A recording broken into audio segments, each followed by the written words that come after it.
Olá, boa noite a todos. Quinta-feira, 26 de novembro, veja os destaques de hoje aqui no Segunda Edição. Investigação do assassinato de João Alberto é prorrogada por 15 dias. A expectativa é para o depoimento do PM temporário Giovanni Gaspar da Silva, um dos agressores do Carrefour. Mais rigor. O crime brutal fez andar no Congresso um projeto de lei que aumenta a pena para os atos racistas ou de intolerância. Saiba mais já já. E atenção para o aumento das internações por Covid-19. Hospitais do Vale dos Sinos, Litoral e Serra estão lotados. Mais do que nunca, hora de proteção e consciência. O SBT Rio Grande Segunda Edição começa agora e eu te convido, vem com a gente.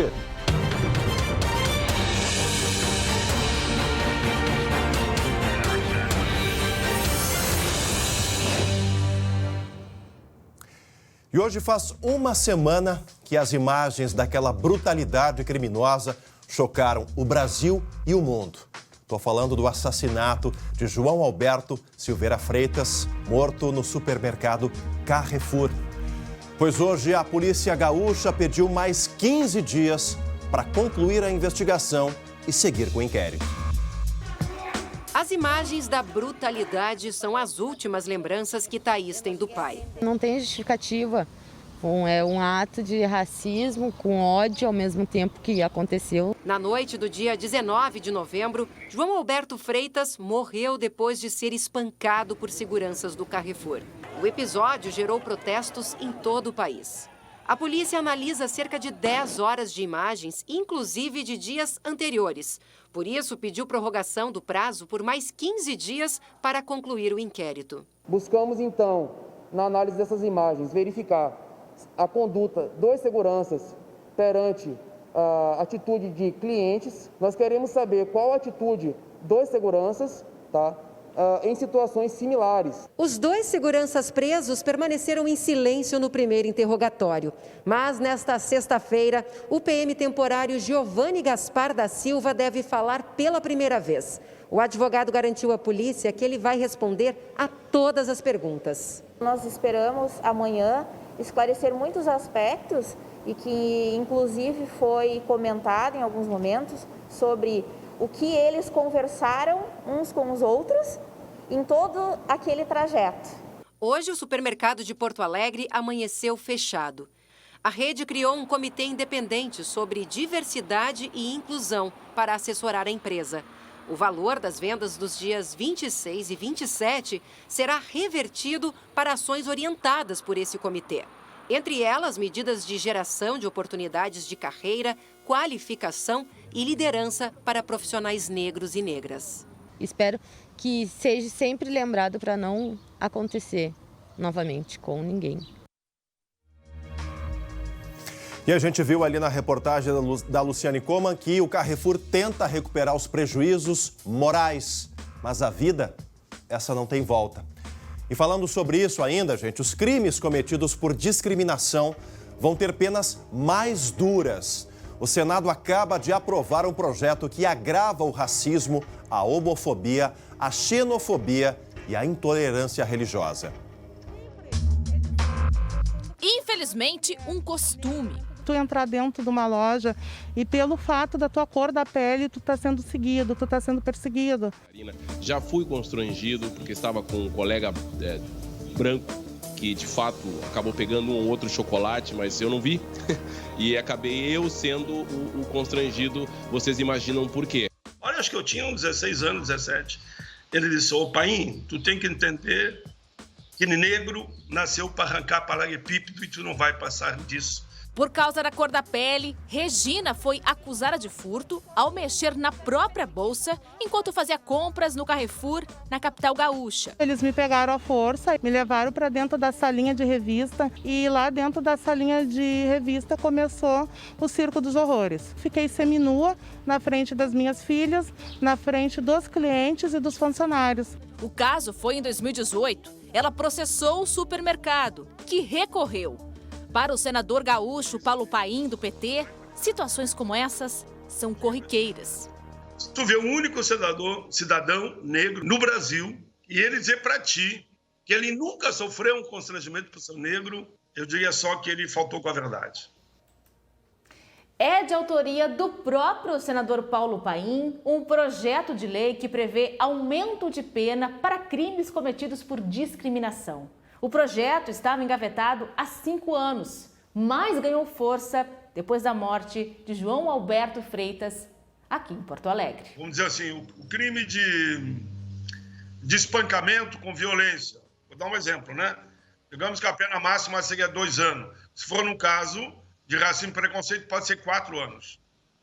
Conforme o juiz, ele poderá agravar todo o crime que for cometido, que seja por motivo de racismo ou preconceito. O projeto foi aprovado pelos senadores por unanimidade nesta quarta-feira, mas ainda precisa passar pela Câmara de Deputados em Brasília. Após o processo eleitoral, outras pautas envolvendo racismo devem seguir em discussão no Congresso, como a regulamentação das abordagens policiais. A abordagem tem que ser uma abordagem que não signifique que você vai matar o cara para depois perguntar quem é que ele é. E foi o caso desse camarada, né? Bom, se houve algum tipo de atrito, estava em 2, 3, prende o cara, algema e leva para a prisão, mas não mata o cara, né? Então é inexplicável o que aconteceu. Como disse aí o senador Paulo Paim, precisa falar mais alguma coisa sobre isso? Precisa, e precisa sim, gente.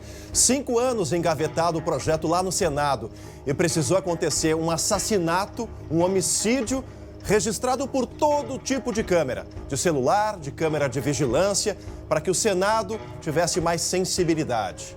Antes tarde do que nunca. É bem verdade isso.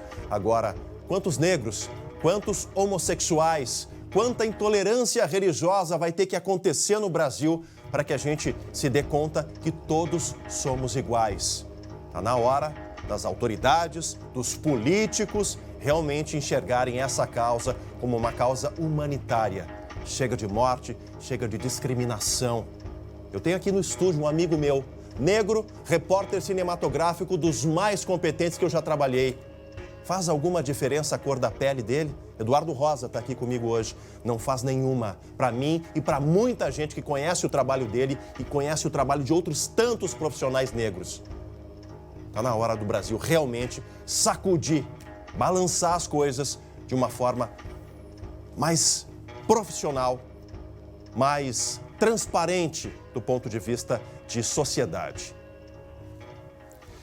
Bom, agora a gente fala de algo que também foi varrido para debaixo do tapete durante o primeiro turno, que é a pandemia, né, gente?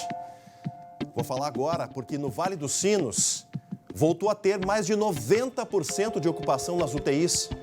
Por isso, vamos até Novo Hamburgo conversar com a nossa correspondente Aline Chinari, que conhece tudo da região. Aline, qual é a região, o local que tem mais lotação de UTI aí no Vale dos Sinos? Boa noite, minha amiga. Oi, Chamali, boa noite a todos. Em São Leopoldo é mais grave. Lá no Hospital Centenário, a taxa de ocupação da UTI é de 137,5%. A superlotação é uma constante na Casa de Saúde Leopoldense. Aqui em Novo Hamburgo, no Hospital Municipal, 62,5% dos leitos de UTI estão ocupados. Situação de alerta é para a rede privada. Tanto o Hospital Regina quanto o Hospital Unimed estão com 100% da capacidade. Em Sapiranga, 91% dos leitos de UTI ocupados e em Campo Bom, 70%.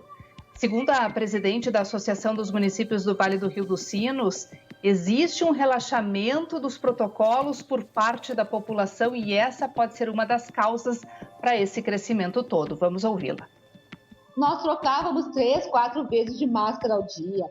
Nós usava quase 1 litro de álcool gel, né, a cada 2 dias. Chegava em casa, trocava todas as roupas, calçados, tudo. E agora nós não fizemos mais isso. Então, o que eu digo? Nós estamos cansados de usar máscaras. Mas o Covid não está cansado de nós. A gente tem que ficar repetindo isso o tempo inteiro para lembrar. A situação preocupante também lá no litoral norte.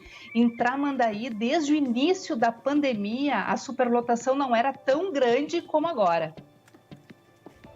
A gente tem verificado nos últimos meses um volume muito grande dos casos positivos e um agravamento de uma parcela significativa desses casos. E hoje nós já estamos com a taxa total de ocupação no estado de Tramandaí.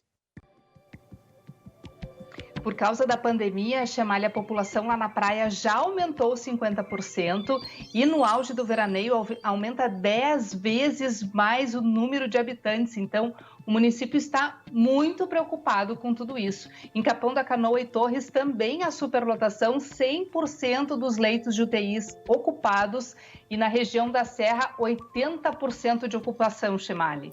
E por isso que eu reforço, né, Aline, não é alarmismo. Diariamente, semanalmente, nós aqui do SBT vamos trazer esses números, a transparência, porque a pandemia continua lá fora, gente. Continua lá fora. Ela deu uma desaparecida antes do primeiro turno e agora voltou com tudo. Falando em política ainda, o governo do estado vai restringir atividades se as hospitalizações por coronavírus continuarem aumentando aqui no Rio Grande do Sul. Eduardo Leite disse que não deve fechar nenhum setor que está aberto hoje. No entanto, o horário de funcionamento pode ser reduzido para justamente diminuir a circulação de pessoas. Essa afirmação foi feita hoje à tarde em Rivera, lá no Uruguai, fronteira aqui com o Brasil. Leite se reuniu com o presidente Luiz Lacalle Pou. Os dois discutiram ações para criar um acordo binacional de protocolos que possa ser implementado nas regiões de fronteira. Tá aí o governo, todos preocupados. Mas teve muita gente que fechou os olhos antes do primeiro turno das eleições. Fique agora com um recado importante de quem já tem sede em Porto Alegre. Estou falando do pessoal da Solução Financeira. Para tudo, pessoal, para o recadinho da Solução Financeira, quem está com vontade de economizar.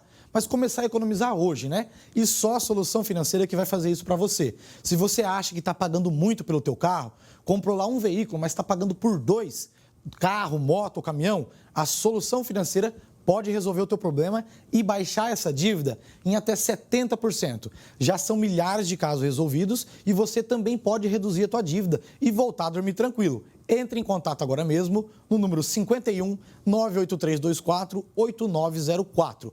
A análise vai ser de graça somente para os 30 primeiros. Então pega o celular agora e já manda mensagem que você vai saber na hora o tanto que dá para economizar a tua dívida. Já pensou em economizar 70% e ainda ficar com o teu carro na garagem? Para você aí que está sofrendo com as parcelas em atraso e as ameaças do banco? Então vou até repetir o número, hein? É o número 51 98324 8904.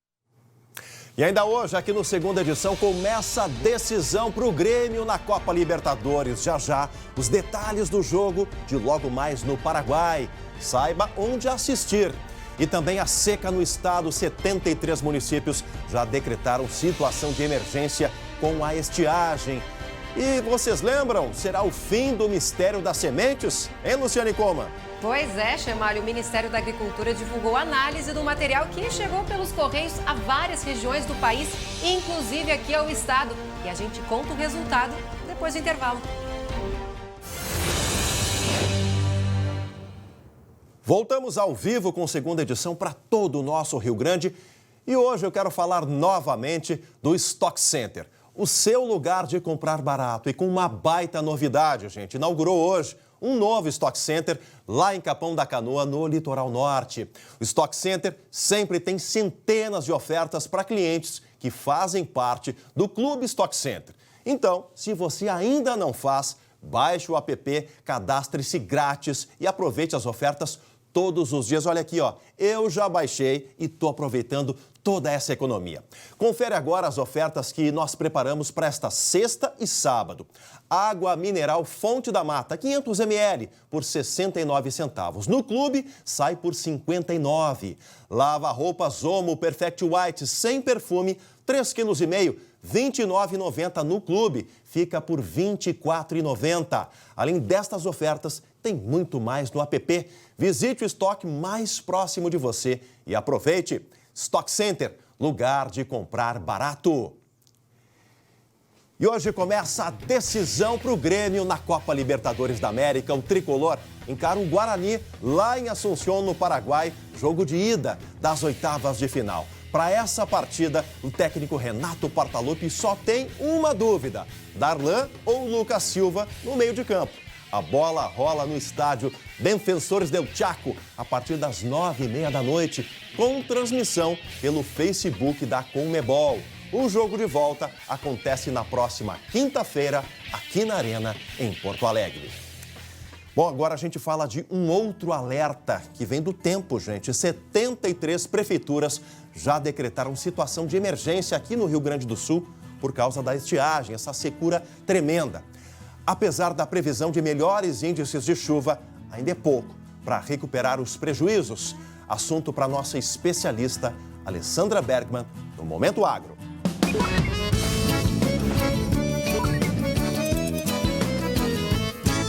Olha essas imagens fornecidas pela Emater.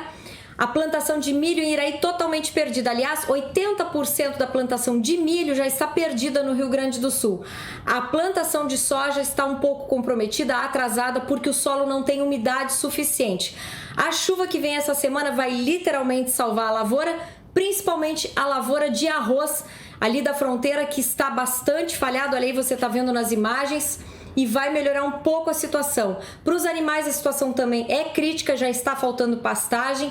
O bom exemplo vem aí de Caçapava. O produtor se precaveu, plantou azevém e fez estes fenos. Parece até cena de filme americano, mas é este feno que vai garantir a sobrevivência das vacas de leite e dos animais nesta estiagem. Para o consumidor, eu recomendo rezar para São Pedro e preparar o bolso, porque certamente esta escassez vai refletir na gôndola do supermercado.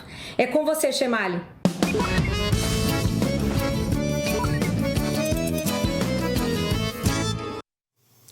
Minha amiga Alessandra, só por São Pedro para aliviar o nosso bolso. Tomara que venha aí mais chuva do que os meteorologistas estão prevendo para os próximos meses aqui para a gauchada toda.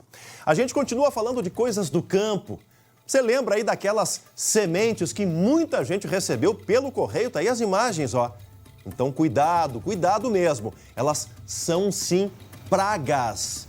Luciane Coma, minha amiga, que história é essa? Quem é que disse realmente que são pragas que vieram pelo correio? Boa noite. Boa noite, Chemali. Boa noite a quem está nos assistindo. Foi o Ministério da Agricultura, né? Divulgou há pouco o resultado dessa análise. Eles analisaram 36 amostras de sementes que chegaram pelos correios em várias partes do país. Inclusive aqui no Rio Grande do Sul, a gente chegou a mostrar muitos consumidores que receberam pelo correio, ou junto com compras, ou então não haviam feito nenhuma compra e receberam. 47% dessas amostras, Chemali, ou seja, quase a metade, representam o chamado risco fitossanitário, ou seja, são pragas. Uma das amostras tinha, inclusive, uma espécie que não existe aqui no Brasil.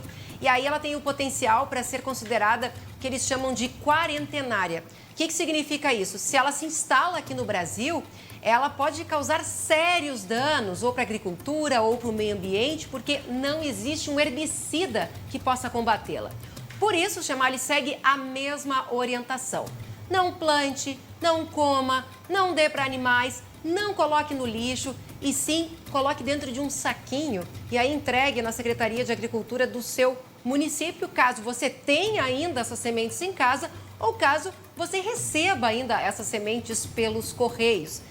Gerou muito mistério na época, né, Chemali? Você falou várias possibilidades, né, Lu? Exato, e há também uma investigação paralela para saber por que essas empresas lá da Ásia começaram a enviar. E aí eles começaram a desconfiar que era um sistema para tentar computar lá na empresa deles como uma compra. Enfim, é um esquema meio complicado, mas enfim, é uma fraude, né, que essas empresas localizadas lá na Ásia estavam fazendo para colocar lá e computar que havia alguma entrega aqui no Brasil e aí para o pacote não vir vazio eles colocavam essas sementinhas dentro. Agora, se o próprio Ministério da Agricultura chegou a essa conclusão, que eram pragas, enfim, que poderiam causar até desdobramentos, prejuízos no campo dos brasileiros, é assunto para a Polícia Federal, talvez até com a ajuda da Interpol, né, Lu? Com certeza, e o Ministério da Agricultura, na época, disse que a Polícia Federal iria auxiliar nessas investigações, até porque isso tudo, essa fraude, é para aumentar lá a classificação deles, né, a avaliação deles nos sites. Sim. Olha só, gente. Que barbaridade, né? É uma barbaridade. Mas, enfim, vamos ficar atentos e seguir as orientações. Entregue aí para a autoridade, né, da sua cidade, enfim, não plante. Essa é a recomendação principal, né, Lu? Lu? Não coma, não coloque no lixo, coloque no saquinho e entregue. Entregue. Tá certo. Obrigado, Lu. Até amanhã. Uma boa noite para ti. Boa noite. E olha, gente, na sequência tem o SBT Brasil com reportagem da Luciane Coman sobre aí a investigação do caso Carrefour. Amanhã, 11h40, André Hara e Glauco Paza, e a gente se vê para o Sextou às 7h20.